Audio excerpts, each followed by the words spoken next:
Welcome to Idea to IPO. My name is Rob. I organize Idea to IPO. We've been doing events in Silicon Valley for many years. We launched officially on February 1st, 2010. At that time, we had no members and no events on our calendar. At this stage, we have over 100,000 members among all our meetup groups all around the world. We've organized, promoted, and produced over 2,331 events. By any standard, by any measure, we're the most active, most prolific startup event organization in the history of Silicon Valley, bar none. We hold venture capital panels, legal workshops, pitch workshops, networking events, and more. These days, we're online. We have an event nearly every day of the week. Check out our schedule at ideatoipo.com. At this point, I'm going to hand it off to our distinguished moderator, Roger Royse. Roger, take it away. Okay, thank you, Rob. I'm Roger Royse. I'm a partner with the AmLaw 100 law firm of Haynes & Boone, resident here in the Palo Alto office. I work with technology startups and venture capital. So for today, I'm very happy to be here moderating this panel sponsored and hosted by Idea to IPO. I'm your moderator. We have three panelists to discuss autonomous vehicles. Before we start, there's a couple of things I want to mention. Our panel discussion is going to go for 1 hour, and at the top of the hour, we're going to open it up to questions. So if you have questions as you're listening to the panel, please type them into the Q&A box. Don't type them into the chat box. That's something that I need to see immediately. Type it into the Q&A box and we'll get to it at the end of the panel. This panel is being recorded. You can find the download either on my personal YouTube site, on my personal webpage, or on the Idea to IPO YouTube site. So before we get started and before we introduce our panelists, I'm going to go ahead and start a poll here. I'm going to allow the panelists to vote. So I've gone ahead and sent out a poll. Let's see who we have in the audience here today. So far it's, okay, we got a lot of investors today. Normally it's very heavily weighted towards startup entrepreneurs. But yep, 60% startup entrepreneurs, about 20% VCs and investors. Oh, we got some academia, we got some technologists, people who are enthusiastic about the technology. That's cool. All right, mostly looks like it's running about more than half startup entrepreneurs. So our panelists should know who they can direct their comments to. Oh, it's almost half just technology enthusiasts. So maybe we'll have a little more technical of a discussion than we normally have. And then 15% investors. All right, so before we get started, one other thing, I want to just let people know that we do this every other week. Or I tend to moderate a lot of these for Idea to IPO, and there are some upcoming presentations you might want to note. On August 4, we're doing a presentation on investment in ag tech. That's agriculture technology. I'll be moderating a panel of venture capitalists who invest in that space. On August 11, I will be presenting. It's not a panel, it's a presentation. It's called Funding 101. It's a discussion of what to do to prepare your company for financing or funding. And then on September 1, all new content, a new topic. This is a presentation, not a panel, on international startups. These are issues for startups from outside the United States that want to come into Silicon Valley, or maybe even startups in Silicon Valley that want to go global. We're going to talk about the unique issues for international startups. So let's turn to our panel. Let me introduce our panel. We have Jeff Peters. He's with Autotech Ventures. He has a background in complex systems, infrastructure, networks. He was a research fellow at Stanford and conducted independent transportation research. Autotech Ventures, as I understand it, invests mostly in off-highway autonomous. We'll be interested to hear about that. Don Tram is with Volvo Group Venture Capital, another venture capital firm that invests mostly in trucks, I understand, and also construction equipment and agricultural applications. And we also have Pratik, who is an investment director at Volvo Cars Tech Fund. They actually invest in cars, in automobiles, I understand. He's had quite a career in fintech and insurtech, as well as other sort of related areas. So with that, before we get into the actual discussion, I think what I'd like to do is turn to our panelists, and maybe you can tell us a little bit more about yourself and how you come to this area. And Pratik, I think I'll start with you. Yeah, absolutely. Well, thanks a lot, Roger, and great to be on this panel. So my background I am born and raised in India. I was an investment banker for almost 10 years before moving to the US. I joined Volvo Cars around 2 years back, and Volvo Cars Tech Fund is where I'm a part of. So I lead the Americas investing for us. Volvo Cars Tech Fund is basically a strategic fund investing from the balance sheet of Volvo Cars into all forward-looking areas. So be it connected, autonomous, shared, electric, cybersecurity, industry 4.0, so anything and everything that touches auto tech is a fair game for us to invest in. I have been I've had the opportunity to actually work with a lot of startups and look at many of them in the autonomous space. And it's been fascinating to see the sector from an OEM perspective, and also put my investing hat on when we look for investment. So it's been great to kind of be in this area, and I look forward to kind of having a very lively discussion today. Okay, thanks very much. Jeff, could you tell us a little about yourself? Yeah, absolutely. So my name is Jeff Pierce. I'm a partner at Autotech Ventures. There's sort of two unique things about us. One is that, as the name suggests, we invest in auto tech, but actually a little bit more broadly into transportation tech, which includes manufacturing, logistics, and how vehicles might be used in commercial use cases.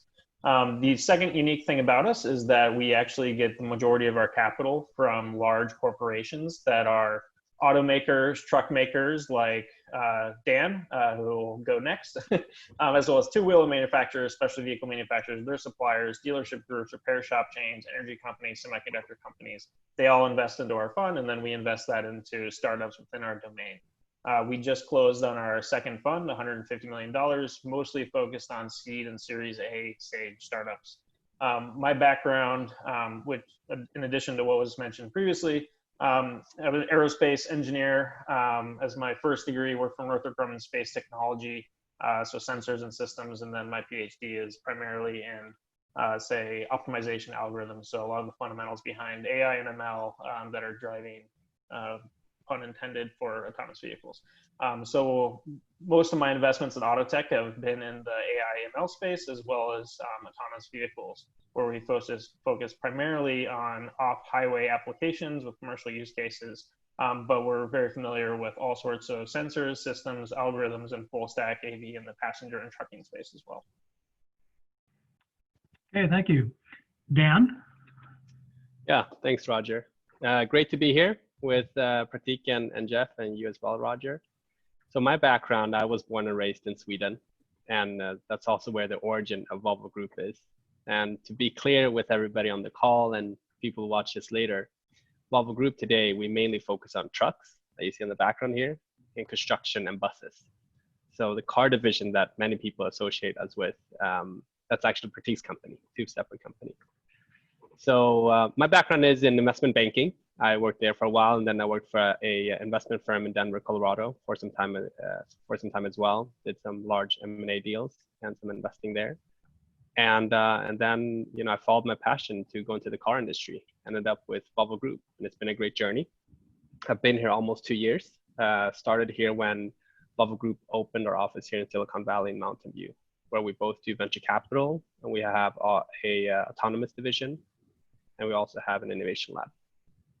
So from my perspective, venture capital, we invest in 3 areas.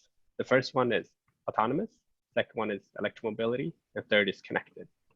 And with our investments, we hope to achieve, or invest in companies to learn from and work with companies that we will be transformative for the transportation and logistics industry. And we are stage agnostic. Okay. So one question that comes to my mind, just as I'm listening to you introduce yourselves, is maybe we ought to define a few terms here and describe what we mean by autonomous vehicles. especially as it relates to what you do. I mean, obviously, autonomous cars, autonomous trucks, but what are the other applications? I mean, and I'm trying to think what you mean by autonomous construction. I know what autonomous agriculture is, but maybe somebody could help me out with what we mean when we say autonomous vehicles, and then we'll get into the specific technologies that makes that happen. Does anyone want to take that? Jeff, Yeah. I think you probably do this. Yeah. Yeah, I'm happy to. When I talk about autonomy, I think probably a little bit more broadly, right? So for passenger cars, I might lump in a little bit of what we call ADAS, or anytime a vehicle is perceiving the environment and doing path planning or some sort of function in lieu of a driver. So that's not like what you would call level 4 autonomy, and not really autonomy strictly speaking. So more like automated vehicles, if you want to call it that. When it comes to autonomous or automated agriculture, it's essentially replacing the grower or farmer or laborer from the cockpit of a tractor or whatever vehicle they would otherwise be operating. Maybe that's to plant straighter row crops, or do some sort of something reducing human error, or maybe handling labor uncertainty. For construction and mining, we've invested in a company called Safe AI. Volvo Group does this for autonomous construction. And what they're doing there is you have a large vehicle without a driver, perceiving the environment and doing some sort of operation. Maybe it's just haulage, taking dirt from one pile to another. Maybe it's scooping up with an excavator and moving and actually picking and dumping that dirt, or doing some sort of function without strict driver intervention. Actually, there's, I think the first primary use cases for autonomous vehicles were on mine. Outside of defense, were largely in mines, and they would just essentially dump dirt in the back, haul it away, drop it off, do it again over and over without a driver. That's existed for quite a long time now, and now you see a little bit of the more passenger car autonomy, where you can do some exotic path planning or more types of excavation operations without a driver or without an operator than you could do yesterday. Let's put it that way. That's the way that I view autonomy, and that's probably the way that I'll continue to use it in the conversation today, which is more automation than strict autonomous driving. Yeah, for us at Volvo, or for me at least, maybe the company Volvo Group will disagree. When I talk about autonomous, it's typically when it comes to level 4. We don't look so much into autonomy as in robotics or manufacturing, or even so much ADAS. From the venture capital standpoint, and what I look at typically is anything technologies, companies, sensors, hardware, or we like software and new business models that support level 4 autonomous driving.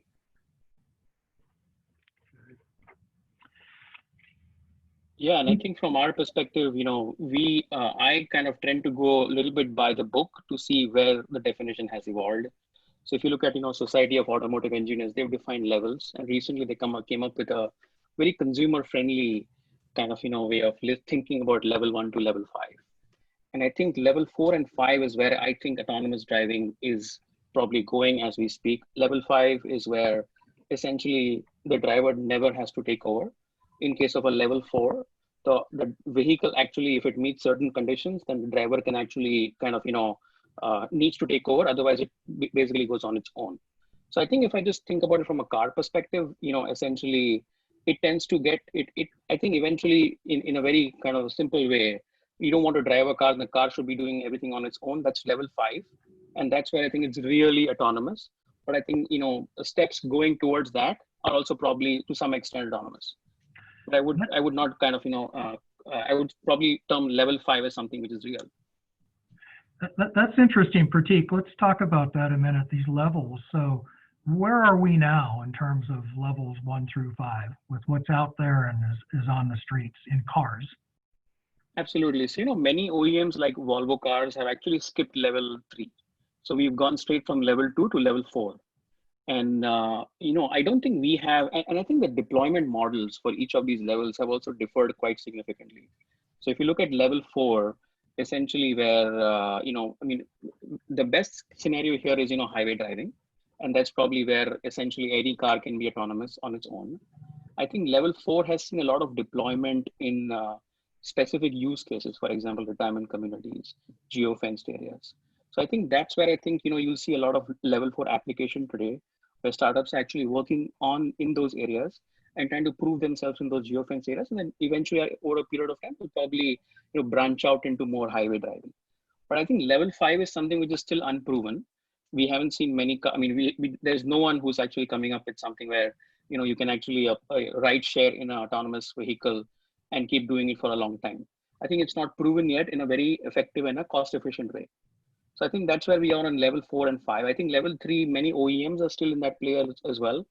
But that's, I would call it kind of a messy middle, because I think you haven't been able to find too many startups actually, or too many startups and OEMs trying to, that's probably somewhere in the middle, which is slightly undefined today. I mean, people have various definitions of that, but level 3 is where most of the cars are probably to some extent on the road today. How far are we from level 5? So, when I started investing, and I'm going to be candid here, when I started investing, I had views that this is going to come in the next few years. And eventually right now, I think the idea is to come in a lifetime. So I think, I think autonomous level 5 is probably, to my mind, and this is just basically a guess, is like, maybe 10 years away to full adoption. And when I'm talking about, level 5 adoption would mean like, in a cost efficient way, right? You obviously can create a, $80,000 vehicle, and that could be autonomous, but, you can't deploy it, monetize it, and do anything with it, in a very large basis. So I would probably call it, 10 years at least. But I mean, this is just a guesswork right now. I mean, based on what we've seen, the goalpost keeps kind of, going further and further down. Interesting. Yeah, I'd posit that level 5 strict definition, being able to drive autonomously anywhere, everywhere without human intervention, might never exist, right? It's almost like the asymptote, right? It's a goal. I mean, I can't drive everywhere. My family can't drive everywhere, under all scenarios, under all conditions. So I think it's more of a terminal goal, as opposed to something that will be here one day. I think the reality is we all drive under certain geofence conditions. I'll drive under these conditions when it's not a blizzard out. I'll drive under these conditions where I'm not driving off road with the cliff at my side, et cetera, et cetera. So I think it's more of an aspirational level than something that can be used for all practical purposes. And there's probably no commercial reason to pursue a level 5 type of vehicle, because usually you'd be looking for specific products or use cases that would be bounded in some way. Jeff, is it different in construction? Where are we in construction? First of all, do we use the same standard, the same levels for construction autonomous? And if so, where are we in that process? Is it a little bit quicker, more than a 10-year or more than a never? Yeah, I mean, it exists today in a lot of ways, but not. That's why I actually avoid the levels, because as an investor, as more business oriented, I'm looking at very specific use cases. I think there's a tendency for auto manufacturers to look at automation or autonomy as a feature in a vehicle that they can sell, and they can sell more vehicles, right? But really, when you talk about autonomy and commercial use cases, you're really focusing on a very specific use case. Take this skid steer, one of those bobcats, go over there, pick up a pile of dirt, drop it off over there. So if you want to map it to the SAE levels, you have a very geofence environment. You're only operating on this one construction site, almost in a very small lane. There's not a bunch of people, dogs, cats, plastic bags blowing around that can really make it almost prohibitively or technically challenging. So you can remove a lot of this vast uncertainty that exists in sort of a passenger car or highway domain, and focus on a very simple use case. So you can really, today, our portfolio company, Safety Eye, you press a button, it picks up some dirt and then takes it to where you want to dump it, and then repeats that task. That's the case in construction. You can also do excavation. So you can, basically scoop up dirt with one of these arms and dump it wherever you want. Same thing with mine, very bounded use case. Instead of this driver that exists for the sole purpose of driving to pick up dirt and move it over there, dump and repeat, you can automate that. So in a lot of ways, autonomy, it's not the sexy level 5 stuff, but it's a very repeatable commercial use case that, you know, you can save a lot of money and increase productivity today. It already exists, period. Okay. And let's talk about trucks. Yeah. Yeah, and I can maybe before, if I may comment on Jeff's point, is I second his opinion for sure, in that these levels that have been announced is some, I think, vague guideline, and I think that's helpful to create an initial understanding. As I see it, I think we as an industry have moved beyond that, and essentially to start looking at applications instead. And yeah, level 5 is something that is aspirational. I think it's a dream rather than a reality. I think today when I mention level 4, that's where I see people developing towards, because that is the reality. In the very simplest terms is that in level 4, let's say you can drive within the boundaries of a city. Level 5 means that that same car can drive in sub-Saharan Africa and also in city of New York or San Francisco, which are very different, right? So by level 4, you say, well, you can drive in X city, whatever that may be, and only within that city. So on the trucks, is that on the same sort of similar trajectory, I guess, you know, 10 years to full autonomy, or maybe never? What do you think? Yeah, you know, I think there's a time for sure that it will happen. I was at a conference a year ago where a startup founder of a well-known full stack AV company sat on that same stage a year before and said, my 16-year-old kid will not need to get a driver license. And the 16-year-old kid needed a driver license. During that same event, a big investor who invests hundreds of billions of dollars said, oh, my kid in the future will not need a driver license. And if history repeats itself, his kid may or may not need it. So it will come. I think the timeline is very tough overall. I think we as humanity, we know how to get a car or a truck self-driving. That's not necessarily a challenge. I think the challenge today is safety.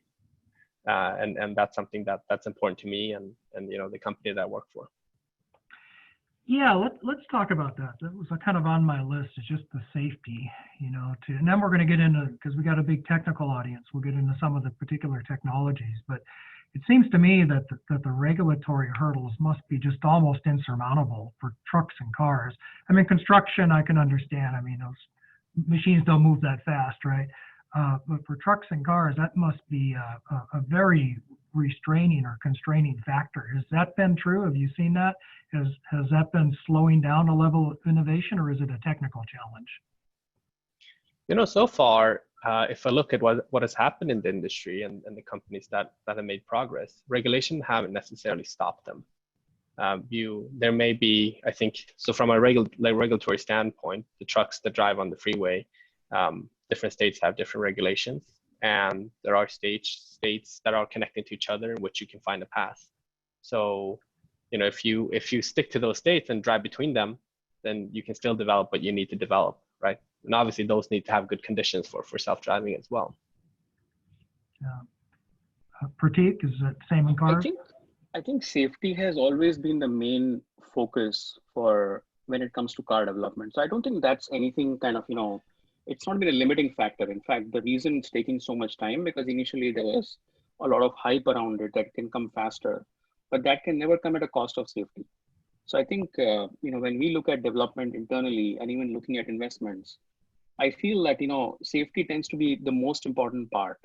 And if you're not able to cross those hurdles, then it's not going to be kind of easy to come up with a car, which is kind of can be driven by passengers. So I never see that as like something which is a limiting factor. In fact, it should be a limiting factor if it needs to be. It should be kind of much more safer compared to a regular car that we have. So and regulations should. I mean, regulations have been whatever they are, but I think the testing that we go through internally from our side is also kind of very thorough, and you know, it's something which will not come out quickly. So even if it takes 5 more years, it's fine, but it should be much more safer than what anyone expects in the world. So I think that's never been a limiting factor. It's probably an opportunity to make it much more safer for our customers and any other customer out there, and see if we can kind of, you know, build on that. Okay. So again, we've got a lot of technologists and startup entrepreneurs. So maybe we can talk about some of the specific elements of autonomous vehicles that you're interested in and that you think are good growth areas and good opportunities. Can you tell me a little bit? Can you break this down for me a little bit? The kinds of companies you're investing in. Is it the lidar? Is it the robotics? We haven't talked about AI yet. What makes up an autonomous vehicle in terms of from the investor standpoint that you're going to invest in? Anyone want to jump on that? Yeah, I can go. I think I talk about it from an AV development perspective and from an investment perspective. So I think from an AV development perspective, obviously we're looking to kind of, and OEMs have always kind of, relied on suppliers when it comes to sourcing all the parts. So anything that is currently kind of, in a ADAS car may not necessarily translate in the same way to an AV car, right? Because the sourcing and the supply chains are going to be a little bit different for these vehicles as well. If you break it down, we're talking about sensor, compute, fusion, kind of, and everything and anything that goes into a autonomous vehicle in the future will need to be thought through in a very different way. Obviously, lidar, and lidar is something which we obviously believe we have invested in Luminar, and that's been one of our big investments where our cars will have a lidar in the future. But many companies have decided to not go kind of that out and make it more vision based. So I think there are various approaches that every OEM and OEMs have actually taken. And in terms of the growth areas that I see in the future, I think the whole autonomous stack is actually up for change, right? Essentially, there are various players who are actually working on each of these. So I call them picks and shovels approach, right? Essentially, when you're looking at investing, you're also looking at the various parts of the stack. And given that we are in such a stage in autonomous driving and EV development that everyone is actually building, so this is also a good time for each of these stacks to actually kind of become businesses on their own. And that's what we've seen in companies that we are looking at, where essentially kind of if someone is working on, let's say, teleops, or someone is trying to work on sensor fusion, someone is trying to come up with a totally different automotive OS for autonomous driving. I think these are very good growth areas. And I think sensors also tend to be kind of huge growth areas. Just one caveat when it comes to sensors, they are very capital intensive. So, when one thinks about starting a company there, it tends to be, it requires a lot of capital compared to everything else that is software. So certainly growth areas, all the areas are probably growth areas, but I think, where you typically hit a wall is when you are more hardware heavy and less software in your product portfolio. I don't know what you think, Jeff, or Dan.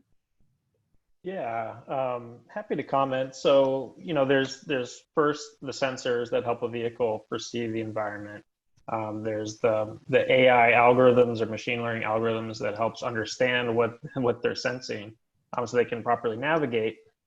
There's also just the management of the flow of that data. You touched on sensor fusion. I have all these different sensors. How do I get one or a couple of views of the world so that I can navigate safely?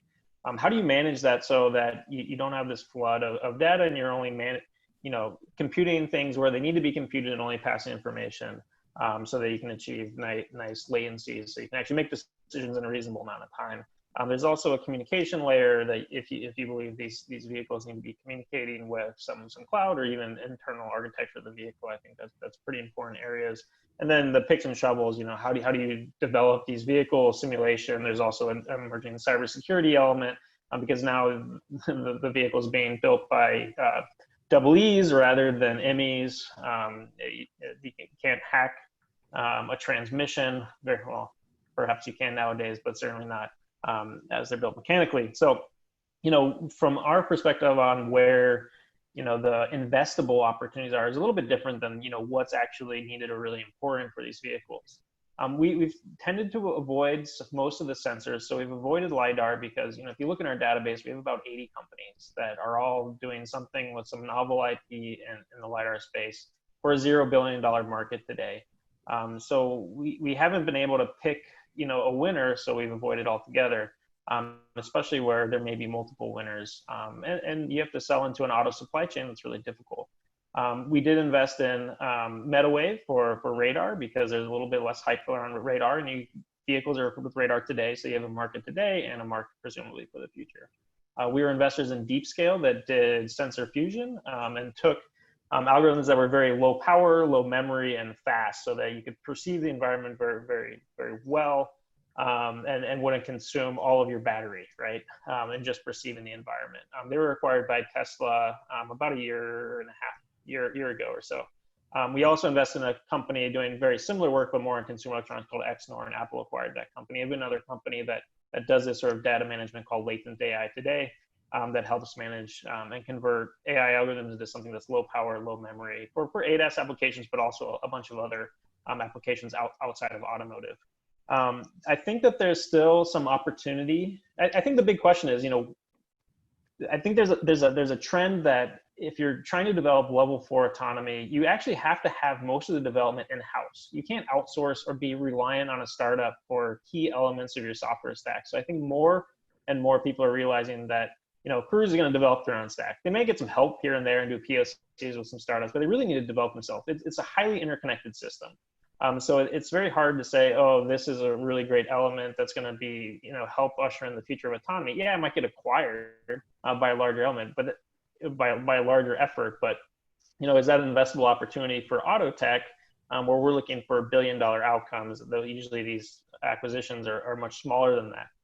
So we've concentrated on the opportunities where there are applications that can support the development, but aren't key aspects of the actual autonomous stack themselves, sort of thinking that most people will try to develop that internally. So we've looked a little bit of autonomous vehicle simulation or verification and test that could have some sort of network effects across multiple OEMs. We've also looked at a lot of this data management. So how can you control and help the flow of information to make the development of these systems a little bit easier on all the people developing their own autonomous stack. And we sort of avoided the sensors and the AI algorithms that would be kind of almost too important to be left to a third party for the people actually deploying the vehicles themselves. And of course, going back to off-highway autonomy, it's where we think that there is opportunity for the full stack and develop something from scratch. Dan, can you weigh in as well? Yeah, I think I'll write off that point on the last point of not doing something that's too important. And I can talk about one of our portfolio companies that's called Apex.ai. What they do in very simplistic terms is that they are rebuilding robot operating system, ROS, that is typically used in robotics and in autonomous vehicle development, software development. They safety certifying it. So from our perspective, they are working towards a goal that's important for us, safety certification. They're doing something that takes quite some time, that is important, but that is not too important where we would want to do it ourselves or other companies would want to do it ourselves. And that's why we found it interesting. They are exactly in this intersection of autonomous, safety, and important but not important enough where we hope that other companies will also want to use them. So the idea is for other companies to use ROS or Apex OS, they call it, as this framework software that's safety certified, something that they don't have to go through themselves. And the safety certification and building this, but in a robust level and way is not easy, and it's time consuming, and they've saved companies to do that. So I think that's where it works for us. And if we talk about areas of growth, that's one. If you focus on areas of safety, that's important. But moving away from technology, what I see areas of opportunity in autonomy is really the application, rather than focusing on one part of the technology, because there's so much capital that have been deployed there, and there's much left to do. Some of that I think can only be solved with time. But areas of application, for example, autonomy in agriculture or in construction areas, right? That construction areas, as Jeff mentioned, it exists today, but expand those areas of autonomy there. And I wouldn't be surprised to see that autonomy that has been developed for passenger car vehicles will be transferred into these other areas where the operational design domain is easier. Dan, both you and Pratik, are you guys strategic investors? Are you investing for technologies that might be useful to Volvo? From my side, we are certainly strategic investors. Our only LP is Volvo Group. And we want to invest in companies that can be transformative for the logistics and transportation and trucking industry, that both help our customers and the startups as well. So your Yeah, perspective, absolutely. And even from us, we are strategic as well at Volvo Cars. So we tend to be strategic first and financial second. So we look for kind of strategic impact into Volvo Cars. The main objective for why we invest in companies or startups is, if we see potential in these companies becoming tier 1, tier 2, tier 3, or indirect suppliers to us, then it's a good kind of, bet for us to make in these companies and work with them. yeah, the reason I ask is as I listen to all of you, especially Jeff, I get the feeling this is a very kind of fragmented, decentralized sort of market out there. And I'm wondering how you decide which company and which technology even to bet on. I guess it's maybe less of an issue for a strategic, right? But still, you want a company that's going to be around in 10 years when we're at level 5. What are you in particular looking at for some of these technologies? How do you make these decisions? Is it the technology? Is it the team? We certainly know the market's big enough. I'm curious as to, and I think our entrepreneurs in the audience would be curious to know as well as to how you think when you're weighing these decisions. Yeah, there's a lot of things that are important, so I can't just pick one. But certainly, team matters a lot, right? So we look very closely at what we would call founder market fit. So do the founders really know the technology, A, and then B, the market that they're trying to penetrate. So how that's relevant for autonomous vehicles, say you're making a sensor, well, you better know the technology of how a radar, LiDAR, or whatever works, but you also better know how you need to work with the automotive supply chain and actually to interact with folks like Dan and Pratik and their constituents back at the mothership, so that you can actually sell, because it's not sufficient to simply know a technology really well. You have to know how to sell to the ultimate customers that are going to be implementing your technology and deploying it on a vehicle. So that's important for the automotive sector. When we invest in the full stack autonomous vehicles outside of, in the off-highway situations, we look for A, technical experts, and B, do you know the industry? Do you know agriculture, construction, mining, industrial space well enough that you can actually succeed in this market? And in the cases where we've invested, there are generally 2 co-founders, one technical, and then one who knows the market a little bit more. So team, extremely important. And I think when it comes to evaluating specific technologies, yes, there is an advantage to having the best technology out there. But it's not sufficient to win either. Fortunately, the way that we've structured our venture capital fund is we have investors from the auto industry, suppliers. We have a network of experts that we can lean on. So, in some cases, I would read, if there's an autonomous trucking company, I would say, hey, Dan, saw this company. Do you think you can connect me to one of your technical experts so we can evaluate it together? And that's how we can evaluate these technologies. Generally, we know enough to find people smarter than us to evaluate technologies if we think that the technology is the fundamental barrier of that business. But for my personal preferences, I like to look at startups that have something more fundamental than just technology. My technology is better. That's great today. It won't be true in 10 years. So what can you build structurally within a business model that really gives something, create something that's defensible, that's around 10 years from now, beyond just, we have the best tech. I think all the biggest and greatest companies out there had some element beyond just better technology, in some way, shape, or form.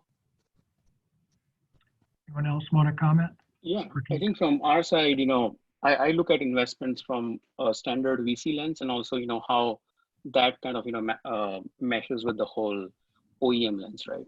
So obviously, as Jeff mentioned, team is super important. That's kind of, I think team tends to be the most important part when you're looking at investing in the company. When team could be, and it's good to have someone more technical in the team who's one of the co-founders. That's probably easier when it comes to investing, because they can actually, founders, if they tend to be the ones who are building the product, then it tends to kind of even have a higher probability of success, and they can talk to clients much more better. I think from a market perspective, we're also looking for larger markets, and here kind of I'll differentiate into 2 parts. Essentially, we typically look for companies which also are monetizing kind of, non-auto OEMs as well, because, we totally understand that, automotive OEMs have a very long sales cycle. And, we don't want other startups that we're investing in to be only focused on selling to us or a few other OEMs, because that might just elongate the whole, it becomes an unlimited capital raising process then. So that becomes really important. And obviously everything is based on the fundamental belief that the technology is interesting. Now, if you go back to Volvo cars, every time we think about build versus buy, right? When we're looking at these startups, and wherever we can actually buy or partner, that's where, the technology becomes far more important. So we certainly have experts within our companies, and, we have experts for individual areas like propulsion, autonomy, kind of, within autonomy, we have people who've spent years and years in, sensors who are, world experts. And these kind of, folks provide us a good insight into these companies and these technologies in the future. And we are building our own strategy as well. So wherever it fits in, and we think, there is a good technology which has a good shot of becoming much more commercial, then probably, it's a good way forward. But I think as Jeff mentioned, there are many other factors you look for when you're investing. And given that we are stage agnostic, so we can do from series A through E. So we kind of, at E, you'll probably have a lot of things in place. And all you need is kind of, more around kind of, just a partnership. Then that's a totally different style of investing compared to doing it at E. So certainly kind of, a few things that we look at are really important there. Yeah. What is your typical size of investment? So our typical is 2 to 5 million. That's where we end up. The sweet spot is 2 to 5 million. And we work very closely with all the companies that we invest in. So we've invested in 10 companies in total, out of which 8 companies have a very deep engagement with Volvo. So that's probably one of the main things that we look for. We consciously make sure that the companies actually talk to our internal technical experts, and get more guidance. And it can be more of a team effort. So, think of us as an extended team of engineers who are ready to actually work, basically. And that's what you would see even in a company like Luminar, which has a fantastic product, fantastic team.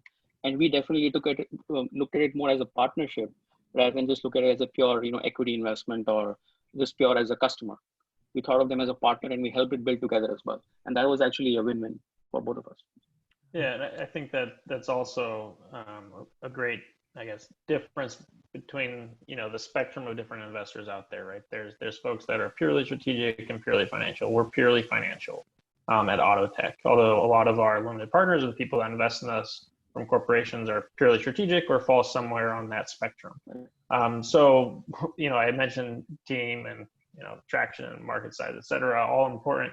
Fundamentally, we're simple creatures as financial VC investors, and that's we buy low, sell high. So valuation matters a lot for us. And I think when you have a hype space in autonomous vehicles, if there's great companies, we don't invest in them because we can't buy low enough or we can't sell high enough considering where they're currently valued. So that's an element that is independent of the quality of a company or the team or whatever, and sort of an additional restriction on what we invest in compared to a lot of strategic investors. I want to pause on that I want to ask you about the valuation. Before I do, I want to remind our attendees, if you have questions, and I see we've got a lot of questions, type them into your Q&A box. At the top of the hour, we're going to go ahead and get to them. Don't send them to me by chat. Put them in the Q&A and I'll read them off. And they're very specific, but I'm going to keep our discussion general. So you buy low and you sell high. Are you buying pretty low right now, or are you buying pretty high? What is the market like, especially given what's happened with the sheltering in place rules? Has there been a lot of renewed interest in this sector, a lot of optimism? Has that been pushing values up, or is it the other way around because of what's going on in the economy? Are valuations low in this particular space? What are you seeing, Jeff? Yeah, it's mixed. So there's a lot of sectors within transportation that have been dampened, I'd say. The hype around autonomous vehicles, I would say, for passenger car purposes, has dampened a little bit. Ride sharing dampened. No one's going in. Well, actually, a lot of people are going to Uber and Lyft, but a lot less so than before. Whereas you see like e-commerce or last mile delivery or Postmates, DoorDash, or robotic, little gizmos and gadgets that run your food around, are doing quite well or looking very hyped right now. So we actually have sort of a divergence. In fact, actually auto sales tanked, right? with COVID. However, we have a portfolio company, Digital Motors, that allows you to buy cars online. So doing really well.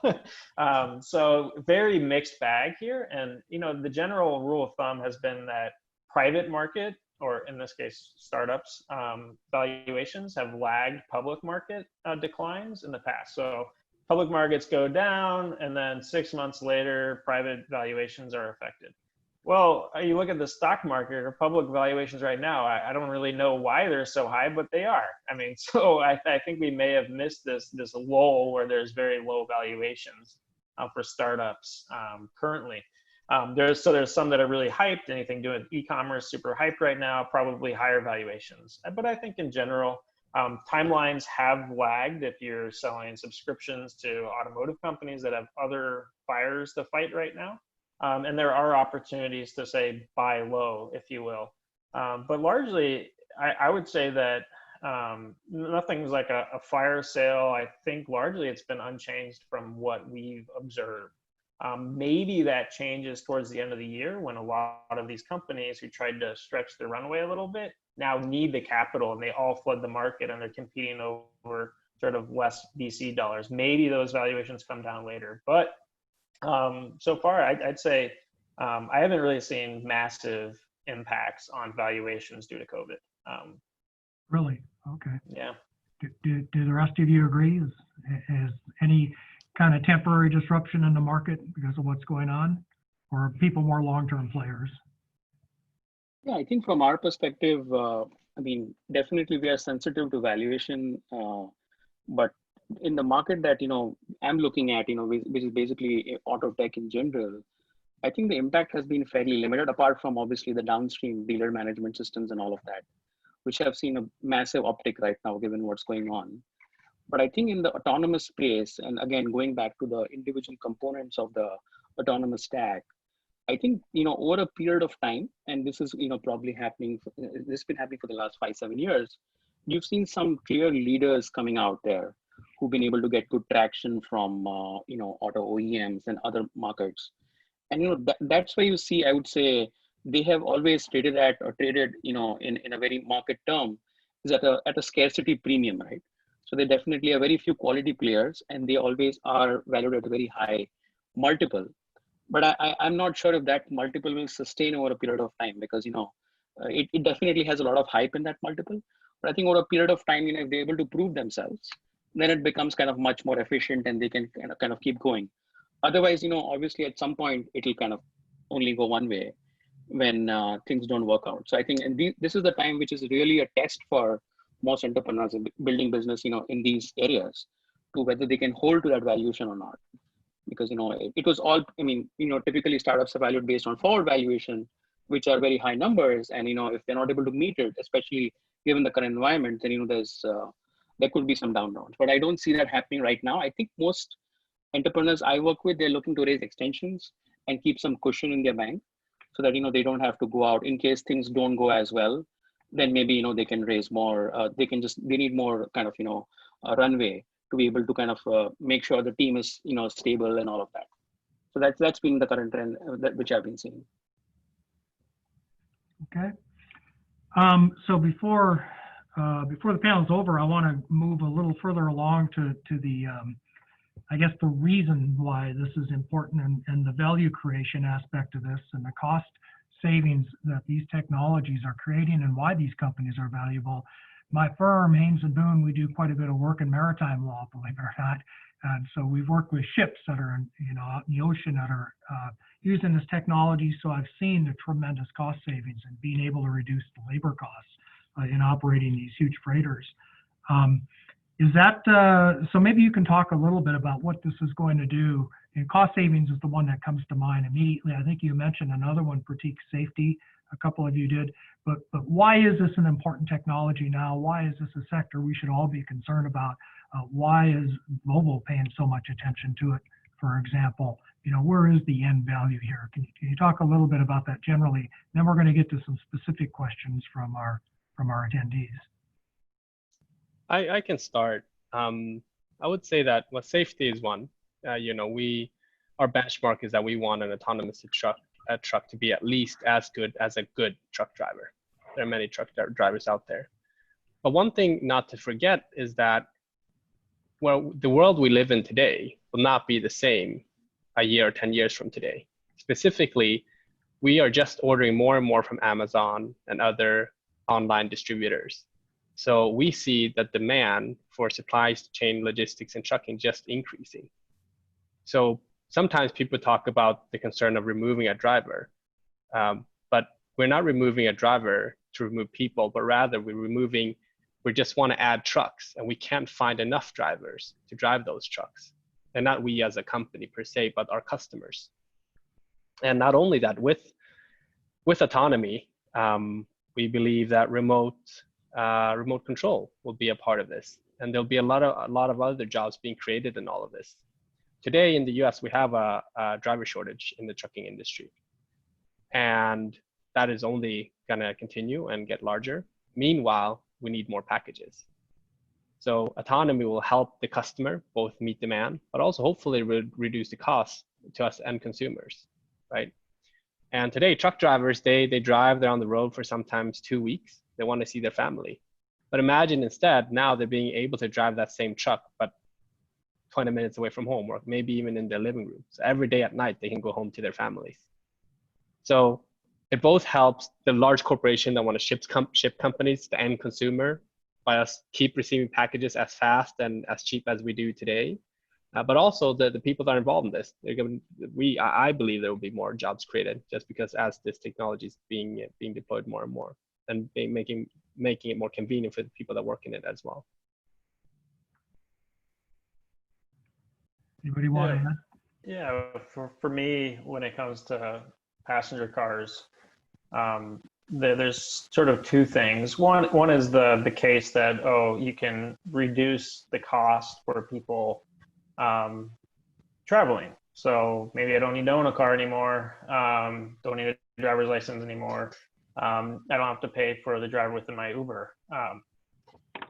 For me, that's all about cost, because largely I can take an autonomous vehicle today. I just take Uber and I don't have to drive anything. Someone else does it for me. So it has to be cost savings in that regard in order for it to make any sense. And if that's true and transportation is cheaper, you see total transportation map pretty well GDP, and you'd expect more overall productivity with what Dan's saying, more jobs, et cetera.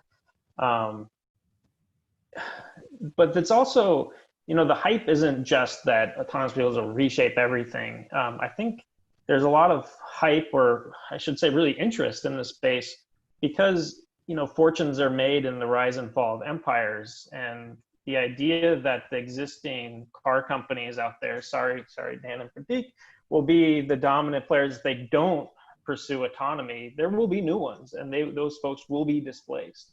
And that's where the hype is, not necessarily that autonomy is going to be massively value creating, but there's going to be a shift in value, and there's a great opportunity for investors like myself and others to be a part of that, where investing in a GM or Ford today is just kind of meh.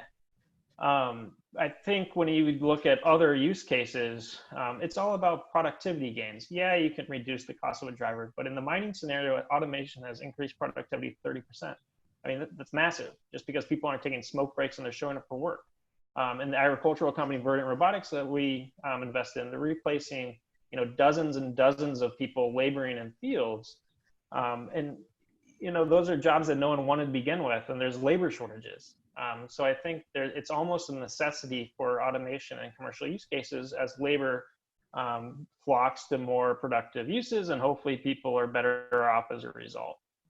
So I think, the promise of autonomy is really a story of productivity in the commercial setting, and it's a story of, changing empires in the passenger and trucking space.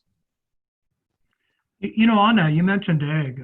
I do quite a bit of work with agriculture, and I think I saw a McKinsey report recently that said that the future of autonomous vehicles in ag would be these micro tractors, very small units that can roll along, at 5 miles an hour underneath canopy level, and they're not these big monstrous things that are going to require a lot more investment and maybe have the potential for more damage and more regulation.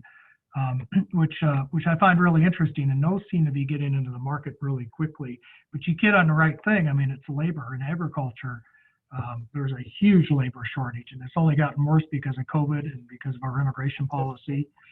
And that's been a big driver in that area. And I guess there's other concerns for automotive. So what about, since we've only got about 5 minutes left, and I don't want to let you guys get away without telling our group of entrepreneurs here who are very interested in the space, are developing technologies. I've heard you mention some tech that maybe is a little risky and a little iffy, but what would you tell our entrepreneurs about what their company should look like if they want to approach you? And is it about the technology? Is it about the team? Is it about the market? What's product market fit anyway? What kind of advice can you give in the last 5 minutes that we have before we go to Q&A? And Jeff, since we ended with you, why don't we start with you here? For me, again, just the simple-minded financial investor here, buy low, sell high, right? What am I looking for? I'm skeptical that tech alone can build a business large enough for me to return $150 million back to the fund or return the fund, right? I mean, that's a big ownership for Autotech and a very large exit. So when I look at technologies, there has to be a business model, a real business and a market that wraps around it. And you have to make a very compelling story about how you can build a defensible business with your current team to meet some sort of large outcome that makes it worthwhile for us as simple-minded investors to return the fund to our investors. So I think if you just look at technology, I think the biggest mistake that people make when they come pitch Autotech is really, hey, we got this really great technology, it's really great, and if we do the things right, we're going to get here. We invest in businesses and not technologies. Technologies are great for defensibility. I'm a PhD. I love it. It's great. My investments have sort of novel or deep tech, if you want to call it that. But there needs to be a fundamental defensible business model that you're pitching, and you have to have the team to really execute on it. And lacking, a very clear, coherent story, you need traction. So oftentimes it's just too early for us because I need to sort of reject my hypotheses or de-risk it enough to really get excited that this will actually have a positive outcome for Autotech, independent of whether it's a great technology or not. Okay. And I can jump in here too. Again, I'll add to Jeff's points. I agree with those points. And what we like in companies is what already Jeff and Pratik mentioned, is product, market, and team. That is important. But one aspect that's also very important for us is timing. When we invest in companies, we want to invest in businesses, in new business models, whether that is a digital marketplace or in some type of technology that increases efficiency in trucking, logistics, or supply chain. For us, technology is the means to an end to achieve something greater. And when we invest in companies, we don't necessarily see them as a tier 1 or tier 2 supplier to us. We want to grow with the business. As I mentioned in the beginning, we want to invest in companies that are transforming the logistics and supply chain industry, and we want to do that together with the startup. So that's what's important for us. And if they can fulfill product, market, and team, and also tell us timing, why now is great, that would be awesome. Yeah, and I think from our perspective, Roger, I'll probably, there's a quote which says basically a problem well understood is a problem half solved, right? Or mostly solved. And that's where I think, it becomes really important for me when I'm looking at startups. I think if you can understand what problem you're solving and why are you building a startup to solve that problem, it becomes really important to kind of, it becomes really interesting to me personally. In addition to technology, TAM, product market fit, degrees and all of that, the understanding of the problem sometimes is very much like shallow. They don't understand the depth of the problem. I think it requires a lot of research, talking to many customers. That's kind of becoming really important for me as I think, what are you trying to really solve here? Because I know there are many problems you can solve, but are you really solving a commercially viable problem? Or is it something which can go away by putting more capital? I think that's becomes really important for me as a differentiating factor. And also what we're looking for is, as I mentioned earlier, was, automotive OEMs can take a long time to monetize. So if you're already, if you're only focused on automotive OEMs, it's great. I mean, you can talk to a lot of technical experts from my side, but if you're looking to build a business, right, it has to be more diverse. And so you need to have POCs with like 4 or 5 industries, or at least 1 or 2 industries outside of automotive, so that there are multiple shots at the goal. And that becomes important because, I think as founders, if founders can think of, how can I monetize other industries, then they can even build sales teams according to that, mindset. And that becomes really important, when you're looking to kind of get capital from, VCs like Autotech and others who also want to, big outcomes, but also kind of, more diversified customer base. And that's kind of even what we look for, because that becomes important from a long-term perspective, because, all these investments are very much like a partnership. So more or less things are not in place when you're investing at Series A. They build over a period of time, but it's more about trust. How can you trust this person and this team that they can kind of do this in a very efficient, and they'll have the same level of passion they had when they pitched the business to you. Yeah, I'll echo that, because it's a theme that comes up often is, well, our investors, our LPs, are automotive, trucking, et cetera. If you're in the auto supply chain, things move incredibly slowly when compared to, say, Silicon Valley pace. So often when we're looking at, say, an edge AI company, right? There are use cases in automotive, and they're great use cases, and automakers are great customers because they'll stick with you and programs last a long time, but it takes a while. So honestly, I shift like, hey, why don't you focus on consumer electronics, drones, all sorts of other products before you try to go into automotive, or warm up some relationships in automotive now, so that 3 or 4 or 5 years from now, you already know them and can be able to execute there. But often the first market for some of these technical oriented companies is not automotive for those same reasons. It takes a long time. It doesn't have this curve in automotive. It has something like this, and it keeps going up and up and up. It's off the screen here. But it's not necessarily the first greatest market to go tackle with a more horizontal type of technology.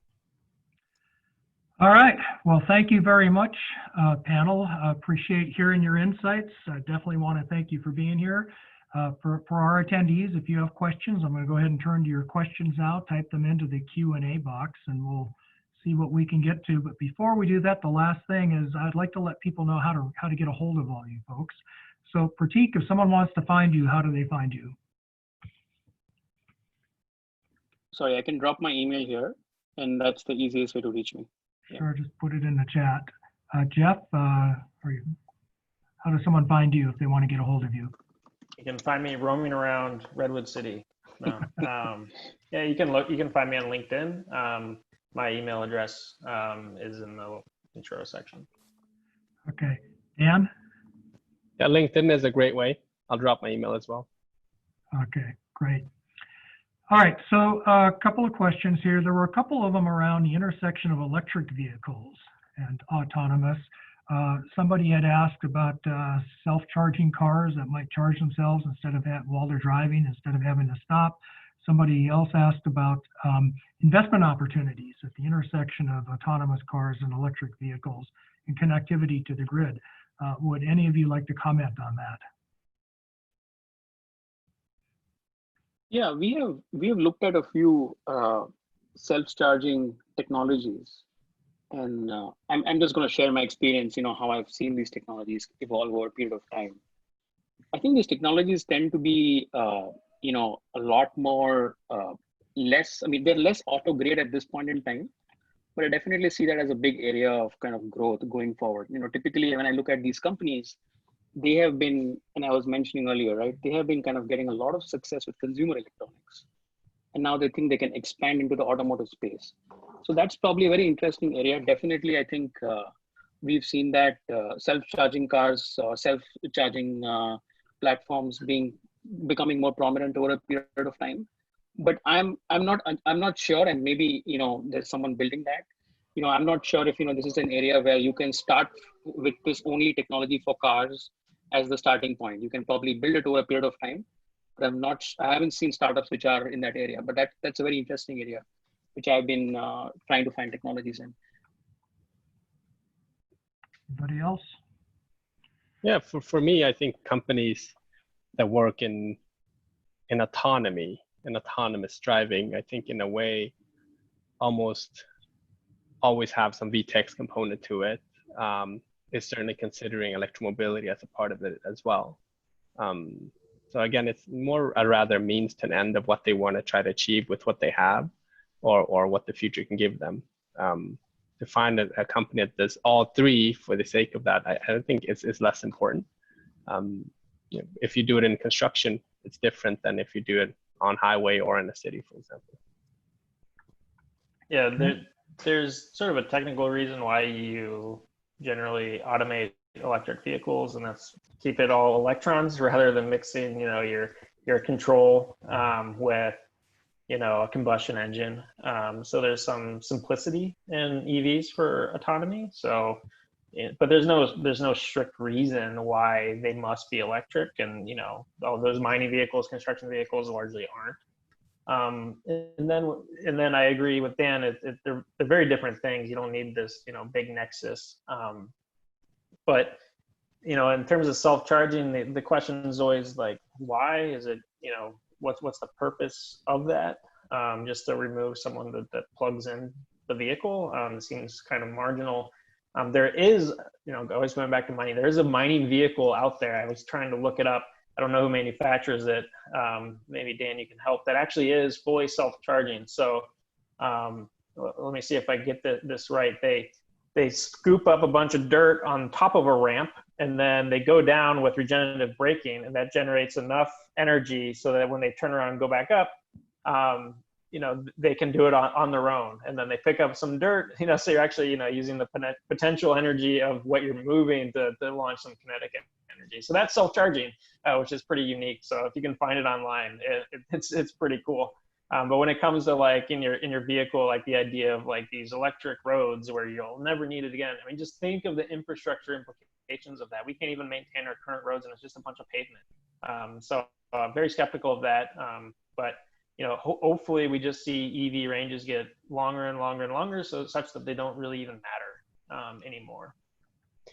Since we have a lot of technologies here, I'll tell you guys about a cool construction equipment vehicle that we have, which is called the Volvo HX that people can Google. But essentially it's electric and it's autonomous, and it drives in a confined area. And again, the user application is very important because, as Jeff mentioned, you can plan the route in a way, if it's in a downhill route, then it can use that energy to go down and regenerate. And then when it needs to drive up, it uses that energy. And it can also do charging through wireless charging or something like that. So it can be almost an endless loop that doesn't use much or any electricity. Like self-driving and electric. It's like a perpetual motion machine. Yeah, exactly. So that's something that we have in development. People can Google that, Volvo HX. Wow. Here's kind of an interesting idea. Somebody asked about if there's any progress in autonomous public transportation, trains, light rails, stuff like that. Is that a thing? Oh, I have sort of scars on my back. One of my, short stints, I worked for the Congressional Research Service. So we produce reports for the U.S. Congress, unbiased, apolitical, on different technologies related to transportation policy. So one of the subject was positive train control. It was a technology that was mandated in 2007 that would basically say, make it so trains don't run into cars as they're crossing, a crosswalk or whatever, or other trains.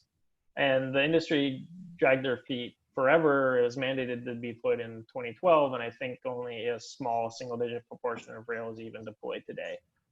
So it never really worked. And partly, I think for rail and some of these other cases, it's, they're fairly simple, bounded problems to begin with. What's the true value of eliminating one engineer when you're moving billions of pounds and billions of dollars worth of cargo? Man, it's kind of small.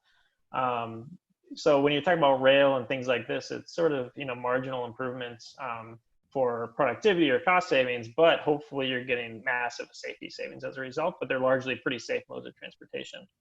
There are folks doing autonomous vehicles for more shuttles or buses, like May Mobility is deploying these little shuttle buses on corporate campuses and around cities. But, again, what's the true value of having one of these? Are you saving money on the bus driver in a transit system? Is the bus driver really the problem that your transit system is not working? I suspect probably not. So there are people working on this problem. But it always comes back to, like, what's the motivation for automating this? It's not simply, oh, it's a cool technology, let's slap it on everything. What is the true value that you're providing through autonomy? And I think for transit and some of these other cases, it's fairly small. There's bigger problems for transit than just the driver costs, in my mind. Okay, so since Idea to IPO went virtual on Zoom, we get questions from all over the world. We get an audience from all over the world, and there are a couple of questions that are sort of around geographic location. One of which is, are some countries ahead of others in terms of implementation? And is that a strategy that you look for when you're investing? And similar to that is a question about what's the role of government and regulatory bodies. And we touched on this during our main session, but I wonder if you could expand. Is government helping or hurting? And is it, are you better off being someplace other than California if you're going to do this? Anybody want to weigh in on this? I think when it comes to geographies, it's hard to say who's leading and who's not. But what has driven progress in this area is the numbers of dollars that have been invested. So if you do a search on where VC or capital have been deployed in autonomous driving, a lot of that has happened in the US, and some of it in China, and a limited amount in Europe as well. And so capital, fuels progress and growth. So you can kind of look and get a benchmark for how far along each region is. And in terms of regulation, I mean, my personal view is that regulation can help a lot. If a country were to come out and say, we are completely open and you can do whatever you want, maybe that will help progress. But then you also need the capital to support that and the teams there to want to build it and solve that problem in that area. Yeah, and I think region matters a lot. What we might think of a robo-taxi in a downtown setting, I don't think will happen in the U.S. We like our personal liberty and no one to encroach on that, even for the betterment of society at times. But like places where you have more of a command and control type of city or city state, you can implement policies and invest in certain areas to promote autonomous driving, whether that's in Europe where they're trying to move towards car-free areas where they may implement these autonomous shuttles, perhaps, or a place like Singapore or in China where you actually have strong, central government to say, we are going to deploy this and we're going to invest in the infrastructure and the technology to do so, and we're going to prevent people from doing something else with that space. So I think there is a regional approach, and it's a combination of policy, probably more the design of a government and their ambitions, as well as technology and capital. But I think there's a strong case being made that autonomous robo-taxi or shuttle environments will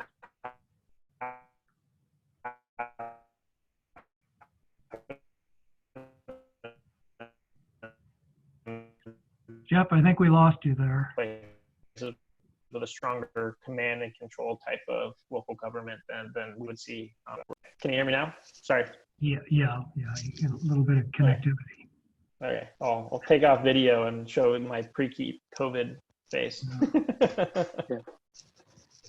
Yeah, I mean, I agree with Jeff on all of that. And I think we've seen very interesting startups coming out from China, given the regulatory support that they have, that they're able to actually work in many congested areas and still prove themselves. So that's been fairly a function of regional kind of, leniency and openness by the government and the evolution. But I think I think if you're looking to build a startup, then many of these tend to be, when you begin on the autonomous side, they tend to be very much localized, I would say, because, it's just not about working on a technology, but it's also about recruiting the right team and all of that.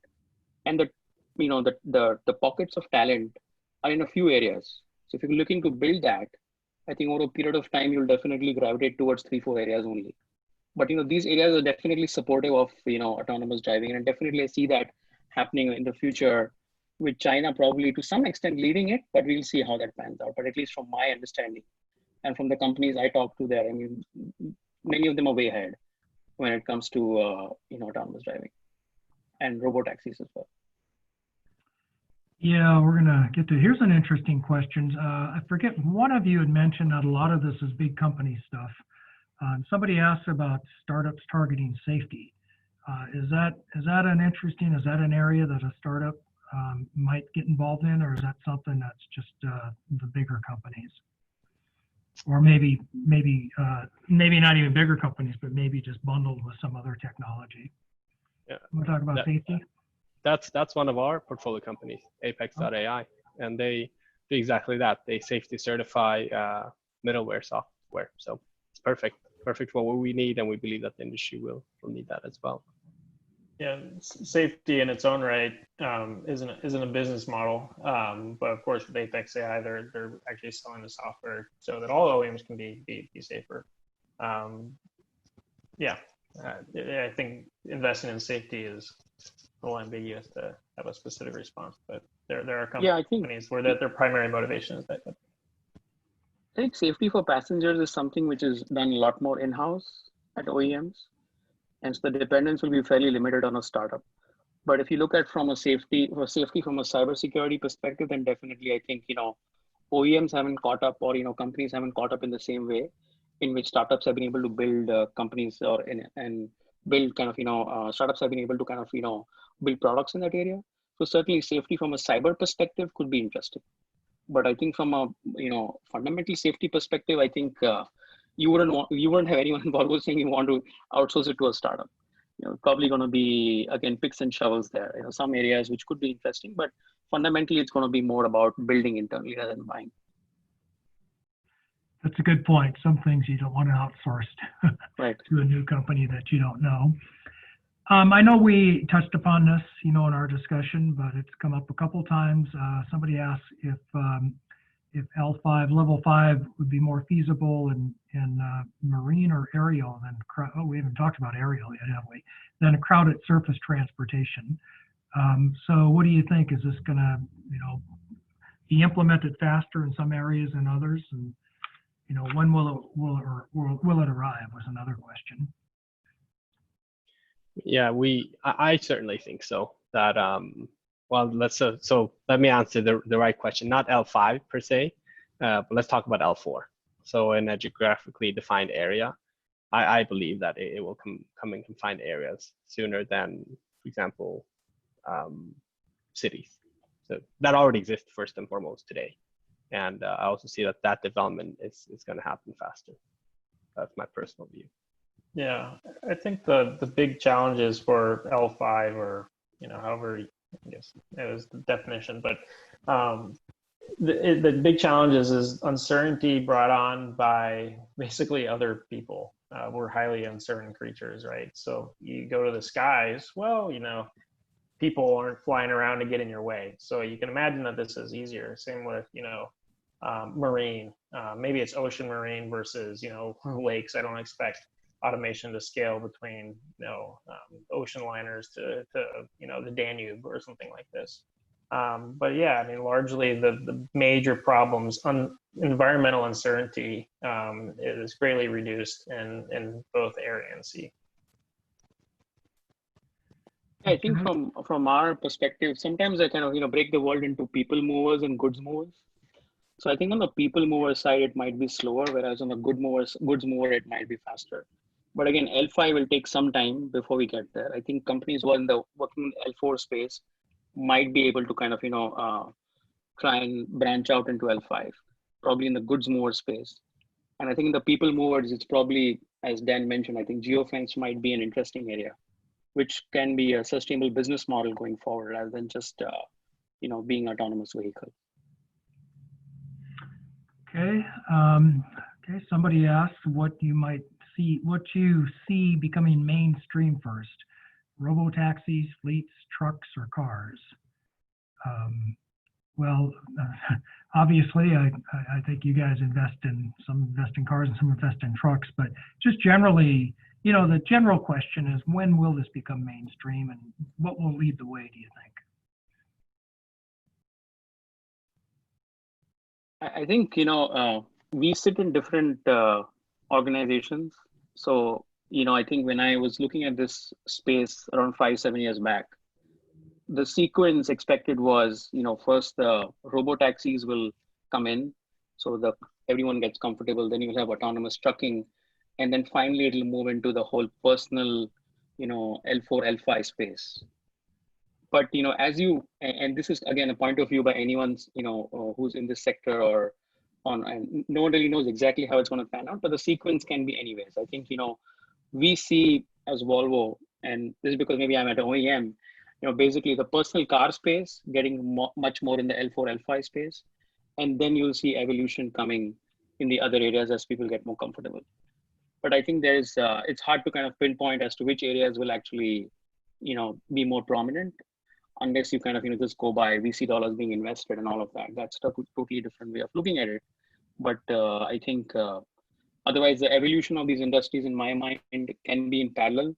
And I think the business models, I think what will kind of, survive or what will kind of thrive would be the, the real business models in these areas, where they're able to actually monetize it much more efficiently and, have a shot of becoming a big business.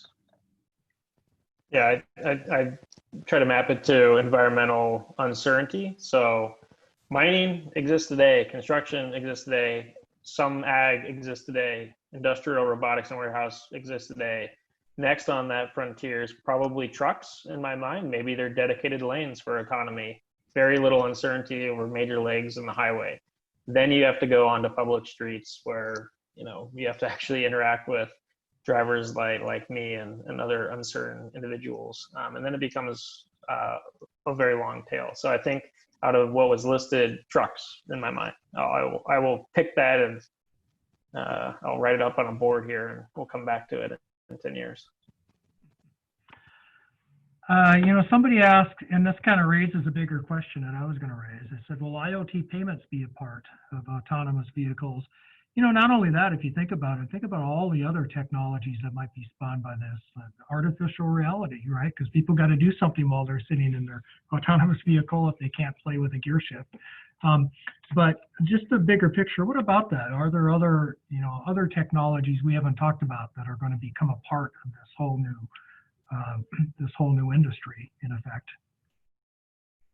Yeah, I think IoT, or you can possibly use blockchain technologies to keep track of loads or, of cargo that you pull, or, you mentioned that a person needs VR in the truck or, in the construction nodes or whatever it may be, but maybe they're not even in there to begin with because it's self-driving. Maybe they're sitting somewhere completely remote. So teleoperations is also interesting, or remote steering in some sense is interesting as well. Yeah, and I see it like, I see many adjacent industries actually, getting benefited by, autonomous driving, right? So be it insurance, be it payments, we already kind of, we already are seeing digital wallets being built now for the cars.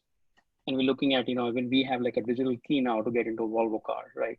So I think there's a whole ecosystem which can be built on top of it to be able to kind of make sure that the customer can transact when they're in the car, when they have, as you mentioned, nothing else to do, right? Essentially, you got to kind of, find ways in which the customer actually gets to spend that time productively, maybe, converting that into personal time or doing whatever they want to when it comes to kind of, their work. So I think there could be adjacent industries which will get impacted and which can be a big opportunities for these adjacent industries to actually come and, work with auto OEMs. That could be an interesting area to look for in the future. Yeah, the biggest thing for me would be, why doesn't it exist today, and what is AV going to bring to the table? IoT payments could exist today, automated tolling. We have companies in our portfolio that do this. But what's fundamentally changing that makes this really important?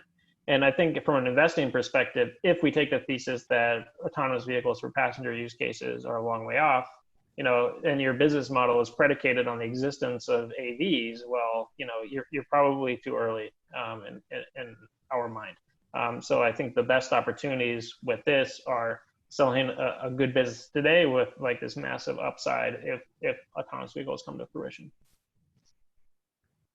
Yeah, and we just got a question kind of following up on any other side effect businesses that you might see emerge other than the ones I mentioned.